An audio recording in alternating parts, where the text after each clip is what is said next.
É muito comum quando você começa a aprender a Libras que alguém chegue para você e fala assim, olha, toma cuidado, porque a Libras daqui da nossa cidade é diferente da Libras da cidade tal ou do estado tal.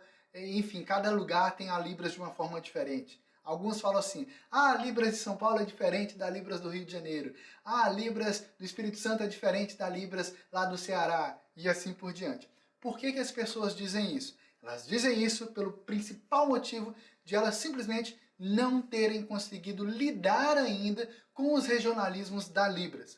Mas espera aí, como é que isso funciona? Vou explicar. Primeiro, Libras significa Língua Brasileira de Sinais. Lá na década de 70, 80, antes da gente ter toda a tecnologia que a gente tem hoje em dia de comunicação à distância através de vídeos, tecnologia de videoconferência, conversar por vídeo pelo celular ou coisas do tipo, as pessoas surdas, como que elas faziam? Muitos surdos moravam numa determinada cidade, não tinha escolas de surdos, eles viajavam para uma outra cidade, para um outro estado, para poder ter uma educação ali. E depois disso eles geralmente voltavam para a cidade de origem, às vezes até a família inteira mudava, somente para que um membro da família, um surdo, pudesse então ter uma oportunidade de estudos. Isso aconteceu durante toda a década de 60, 70, 80, anos 90 e até que foi se popularizando mais e novas escolas para surdos ou de surdos foram surgindo, ou mesmo escolas com salas inclusivas. Só que nessa época aí também teve um grande movimento de esportes, de competições entre as associações de surdos. Nessa época, o que acontecia? Os surdos estavam entre si, só que geralmente as escolas proibiam eles de usarem a língua de sinais. Eram escolas às vezes até especializadas, mas tinha uma proibição imensa de usarem a língua de sinais. Eles tinham que se comunicar falando, oralmente. Às vezes as escolas inclusive amarravam as mãos dos surdos, colocavam para trás, coisas bem bizarras mesmo. Porém, quando os surdos estavam entre eles, eles sempre conversavam, às vezes até mesmo com a mão amarrada lá, mas ficava lá sinalizando, ou com a mão assim abaixo da carteira, o professor está lá falando oralmente, não está entendendo nada, ele vai lá e ficava sinalizando abaixo da carteira para poder conversar com o colega do lado ou coisas do tipo. E além disso, os intervalos, banheiros, e a partir disso aí os surdos foram criando a oportunidade de se encontrarem no dia a dia. Família não sabia Libras, ou até hoje muitas não sabem, os ambientes sociais da família também não tinham língua de sinais, os comércios também não tinham língua de sinais, então os surdos se encontravam. Daí, desses encontros de surdos foram surgindo as associações de surdos em muitas cidades do nosso país, e daí vieram vários movimentos que foram criando coisas para ajudar os surdos a poderem se expandir mais na sociedade.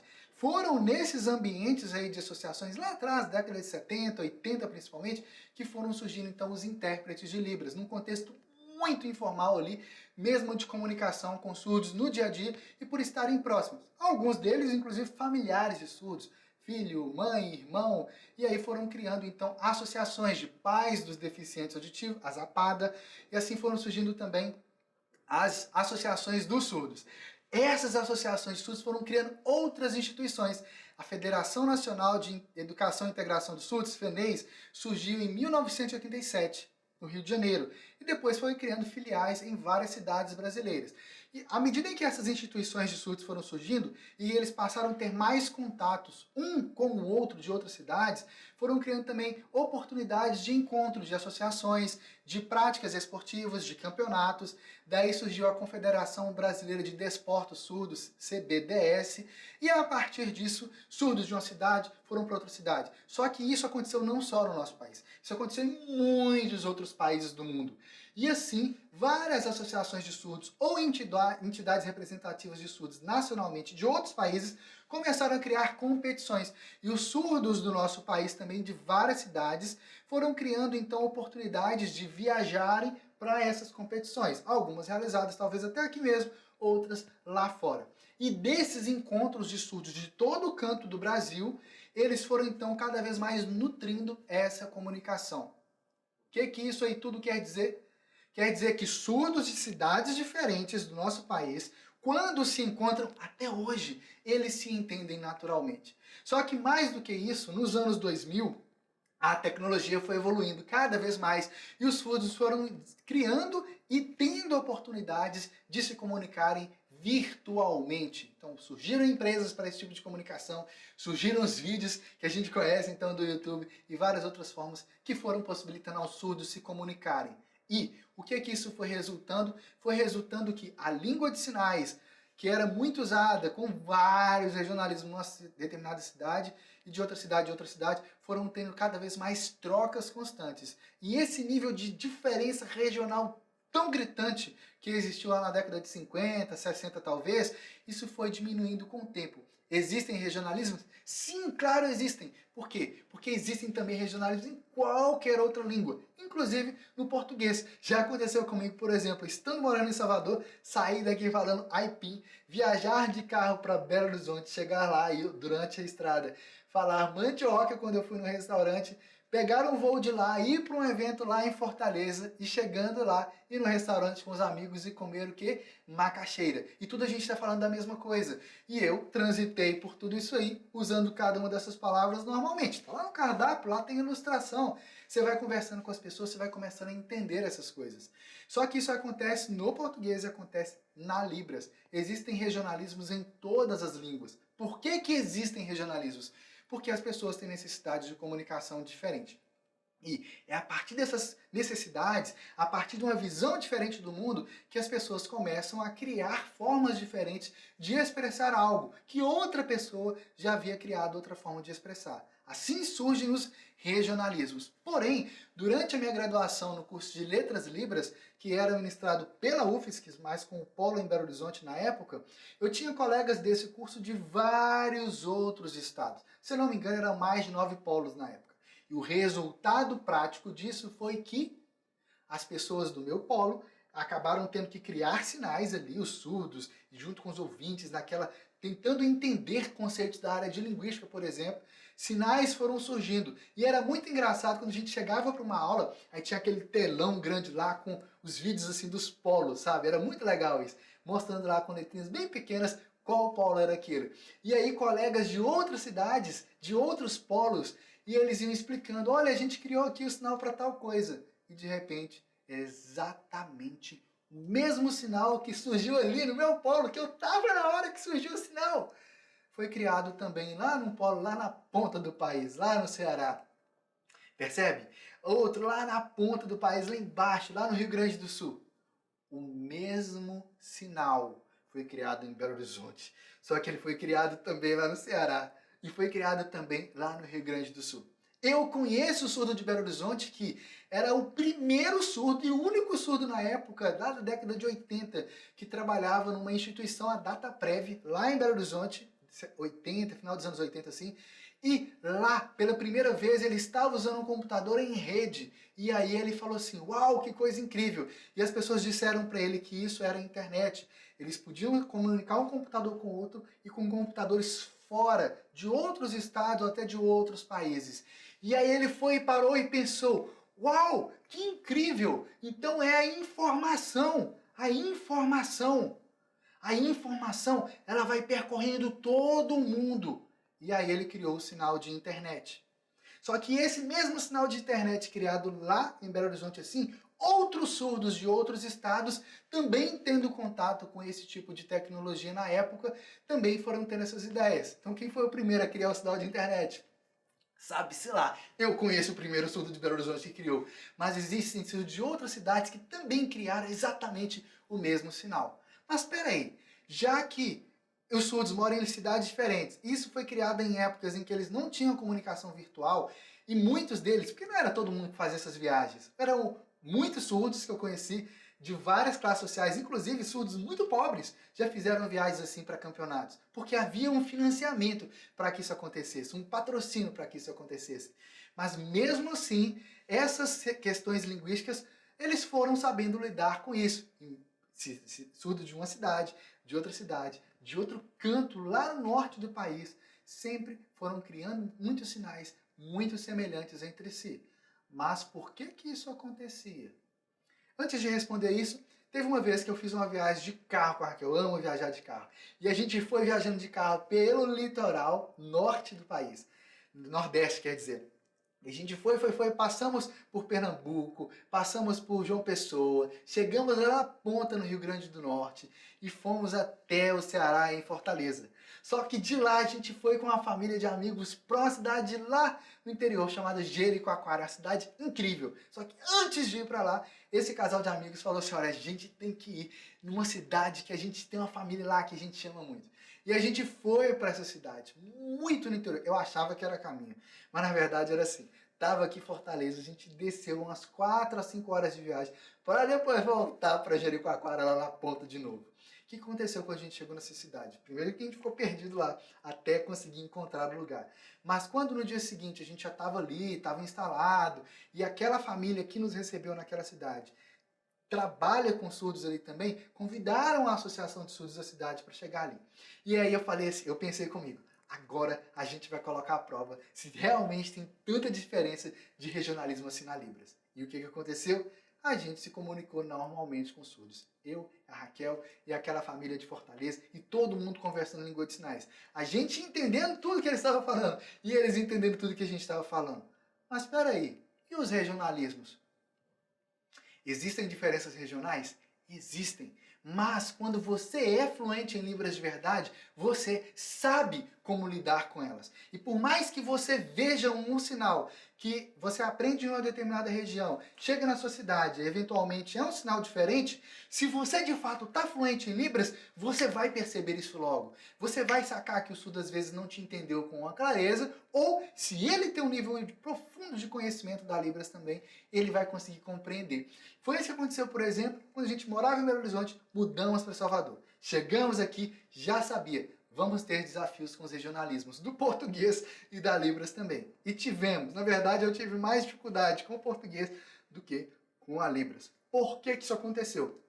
Porque existem princípios linguísticos por detrás das línguas, e no caso das línguas de sinais de forma especial, quando você consegue identificar quais são esses princípios linguísticos, você consegue se comunicar com qualquer surdo de qualquer canto do Brasil que é fluente em Libras também. E, por causa desses mesmos recursos linguísticos, se você é fluente em Libras de fato, tem domínio desses recursos linguísticos, você vai para uma cidade lá do interior, que o surdo nem sabe língua de sinais, aquele surdo que ainda fica lá preso dentro de casa, que infelizmente até hoje existe esse tipo de coisa, mas se encontra com ele às vezes na rua, você consegue se comunicar com ele. Por quê? Os surdos fazem isso. Eu já estive participando de uma viagem com os meus colegas de Letras Libras na época. Fomos de ônibus de viagem lá pelo Cefet Minas até Goiânia para participar de um encontro nacional de estudantes. Chegando lá, aquele fuzuê todo, um conversando e tal, entendendo, era muito louco aquilo, porque era um universo completamente diferente. Você tá ali imerso nisso. Na época, minha mente ainda estava aperfeiçoando esses aspectos linguísticos, porque eu estava num ambiente de imersão antes disso. E aí, no retorno, o ônibus vai e quebra no meio do caminho. E eram mais ou menos umas 13 a 15 horas de viagem de Goiânia até Belo Horizonte. E o ônibus quebra, mais ou menos aí depois de umas 4, 5 horas de viagem. Numa cidade chamada Santa Cruz, ainda no Goiás. E quando o ônibus quebrou lá, que a gente entendeu que ia ter que passar a madrugada lá, bom, a gente estava com fome, a gente estava com sede, a gente estava precisando descansar. Graças a Deus, encontramos lugares lá que nos serviram ainda à noite. Alguns colegas conseguiram encontrar lugar lá para conseguir tomar um banho. Alguns colegas conseguiram encontrar formas lá de dormir dentro do restaurante, mas lá aconteceu algo incrível. Nós encontramos um surdo naquela cidade. Uau! Só que qual que era a questão? Pouquíssimos ouvintes conseguiram se comunicar com o surdo ali. Por quê?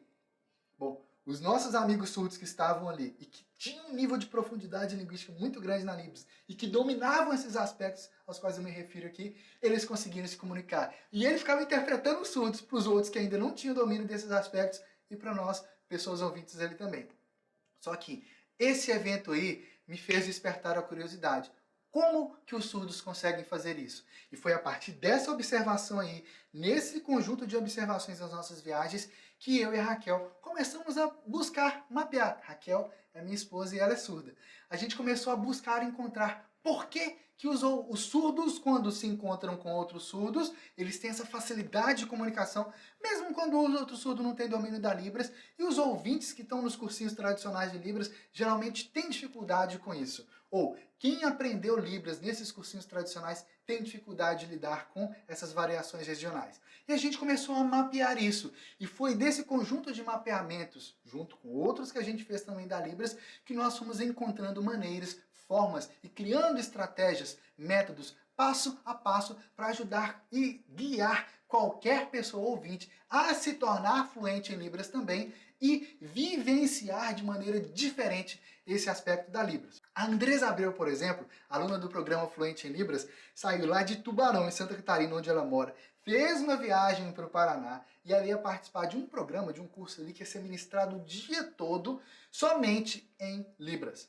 Só que nesse programa aí tinham surdos de todo quanto é canto do país. E eles estavam ali. E ela chegou lá, ela já estava quase no final já do método Fluente em Libras que eu e a Raquel desenvolvemos, estudando pela internet, totalmente pela internet. E então, quando ela chegou lá, ela foi e conseguiu se comunicar com os surdos de vários lugares, mas ela conseguiu se comunicar. Por quê? Porque os alunos do programa Fluente em Libras, eles aprendem exatamente o que eles têm que fazer para lidar com essas questões dos regionalismos e mais do que isso, a forma como é o método Fluente em Libras faz com que eles dominem esses aspectos linguísticos sem ter que decorar sinais e sem ter que decorar regras de gramática da Libras.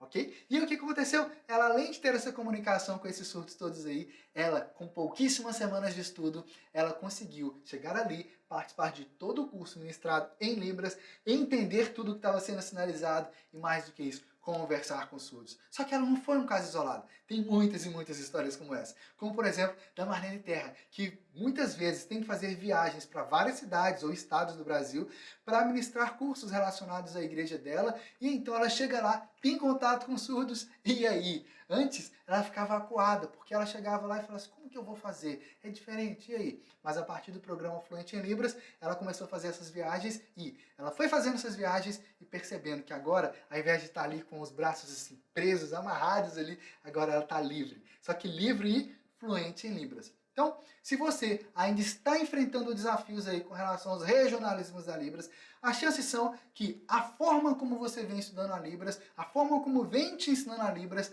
é muito pautado na cultura dos ouvintes e não na cultura surda de fato. Madison, mas meu professor é surdo.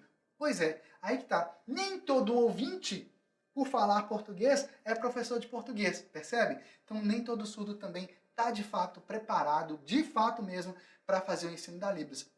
Ah, mas ele estudou. Ótimo que ele tenha estudado, eu fico muito feliz com isso. Mas talvez ele não tenha captado ainda como transmitir às pessoas ouvintes esses elementos linguísticos que eu e a Raquel fomos mapeando. A gente é casado e eu convivo com a língua de sinais praticamente 24 horas por dia. Até sonhar com a Libras, eu já sonhei trocentas vezes. Então, a gente está na mesa de almoço, a gente está caminhando na aula, a gente está passeando, a gente está na igreja, a gente está na casa de amigos, os amigos vêm para casa, a gente está na rua, a gente está na academia. Sempre a gente está conversando e sempre a gente está refletindo sobre a Libras. A gente ama fazer isso. E por causa de a gente amar fazer isso, nós começamos a mapear a Libras e a criar formas para que outras pessoas também possam estudar a Libras, aprender a Libras e se aprofundar cada vez mais nesse idioma, mesmo estudando pela internet, mesmo do conforto aí de sua casa, para que você tenha segurança na sua comunicação com surdos.